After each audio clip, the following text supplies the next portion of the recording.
اور آپ دیکھیں کہ ابھی جو حالیہ دنوں میں رمضان المبارک کے آخری جمعے میں نماز تراویح کے اندر مرد، خواتین، بچے، بوڑھے مسجد اقصیٰ میں موجود ہیں، وہ یہودی مسجد اقصیٰ میں آتے ہیں، دروازے توڑ کر اندر آتے ہیں اور مسلمانوں پر حملہ آور ہوتے ہیں۔ یعنی میری اور آپ کی ماؤں بہنوں، ہمارے بھائیوں پر حملہ آور ہو کر ان میں سے کچھ شہید کر دیے جاتے ہیں، اور 200 سے 300 تک کے مسلمان وہ شدید زخمی حالت میں اور شدید زخمی کیفیت کے اندر موجود ہیں۔ مسلسل ان کے اوپر ظلم ڈھایا جا رہا ہے۔ گزشتہ واقعات غزہ کے حوالے سے جو واقعات رونما ہوئے کہ غزہ کی ایک لمبی اور طویل پٹی ہے، اس پٹی کے اوپر مسلسل ظلم و ستم کیا جا رہا ہے، اور یہ فلسطینی مسلسل یہودیوں کا مقابلہ کرنے کے اندر مصروف ہے۔ آپ دیکھیں کہ اس وقت دنیا کے اندر بمشکل 90 لاکھ یا 1 کروڑ یہودی موجود ہیں، اتنی کم تعداد میں، مختصر تعداد میں،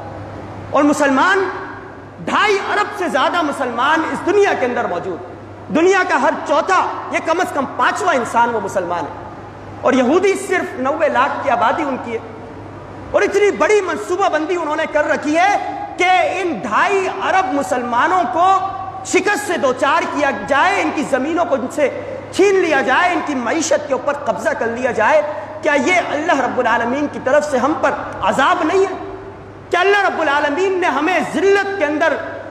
مفلسی کے اندر، مسکینی کے اندر اور رسوائی کے اندر مبتلا نہیں کیا؟ یہ جو قرآن کریم میں اللہ رب العالمین نے فرمایا کہ وَكَذَلِكَ جَعَلْنَاكُمْ أُمَّةً وَسَطًا، کہ ہم نے تمہیں امت وسط بنایا۔ امت وسط کا مطلب ہے بہترین امت، اور امت وسط بنایا اس لیے لِتَكُونُوا شُهَدَاءَ عَلَى النَّاسِ، تاکہ تم لوگوں پر اللہ رب العالمین کی گواہی دو، وَيَكُونَ الرَّسُولُ عَلَيْكُمْ شَهِيدًا، اور تمہارے بارے میں رسول جو ہے اللہ رب العالمین کے حوالے سے گواہی دے۔ یہ گواہی دینے کا مطلب کیا ہے؟ گواہی دینے کا مطلب دراصل یہ ہے کہ مسلمانوں کے پاس اگر اس وقت 50 سے 60 ملک موجود ہوں، ممالک موجود ہوں، تو ان ممالک میں سے کم از کم ایک ملک تو ایسا ہو کہ جہاں پر اسلامی ریاست موجود ہو، اسلامی حکومت موجود ہو، کہ جہاں پر عدل کا، انصاف کا نظام موجود ہو، کہ جہاں پر امیروں اور غریبوں کے لیے برابر اور مساوات کا نظام موجود ہو، جہاں پر ایسا مثالی نظام موجود ہو کہ کفر اس مثالی نظام کو دیکھ کر اس بات کا اقرار تو کرے کہ ہاں دنیا کے اندر مسلمان موجود ہیں، اور عملاً بھی وہ اپنے اسلام کا اظہار کرنے والے۔ یعنی ہمارے لیے ڈوب مرنے کا اور شرم کا مقام ہے کہ اس قدر بڑی بڑی ریاستیں اور ممالک ہمارے پاس موجود ہے، ایک ملک کے اندر بھی اللہ کے نظام کو ہم نے غالب نہیں کر رکھا ہے۔ پاکستان کو ہم نے اس غرض سے آزاد کروایا، حاصل کیا، لاکھوں جانوں کے نذرانے پیش کیے، لیکن اس کے باوجود بھی ہم نے پاکستان کو غیروں کے حوالے کر دیا، غیروں کی غلامی کے اندر یہ پاکستان اور ہمارا ملک آ گیا۔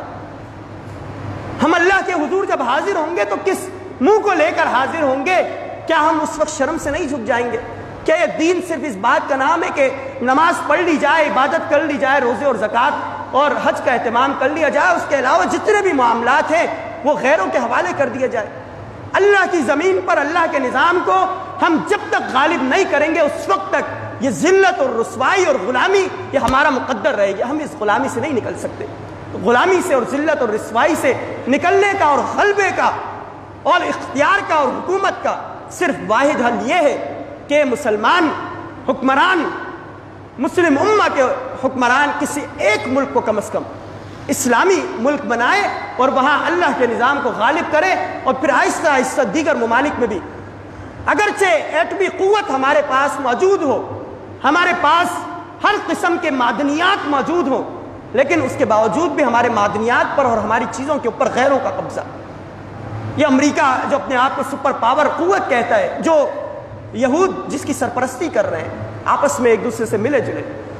یہ سب انہوں نے ہمیں غلام بنایا ہوا ہے، اور ہم ان کی غلامی کے اندر زندگی گزار رہے ہیں۔ یہی ہمارے معاملات کے فیصلے کرتے ہیں، انہی کے فیصلوں کے مطابق۔ یہ فلسطین کا معاملہ ایک ہفتے پہلے ہوا، ہمارے ملک کے بادشاہ کہا جائے یا شہنشاہ کہا جائے، وزیر اعظم صاحب یہ سعودی عرب گئے اور وہاں کے حکمران سے انہوں نے ملاقات کی، آپس میں مسلم امت کے دو بڑے بادشاہ ملے اور ایک بیان بھی اپنی زبان سے یہودیوں کے خلاف جاری نہیں کیا. یعنی ڈر ہے، خوف ہے کہ اگر کچھ کہہ دیا تو معیشت کمزور ہو جائے گی اور ملک وہ ترقی کے بجائے تنزلی کا شکار ہو جائے گا. اس ڈر کی وجہ سے ایک جملہ بھی اپنی زبان سے نہیں نکالا. وہ تو رجب طیب اردگان اللہ ان پر اپنا رحم فرمائے، انہوں نے سخت بیان دیا یہودیوں کے حوالے سے کہ یہ دہشت گرد ریاست ہے اور مسلسل مسلمانوں پر دہشت گردی کر رہا ہے.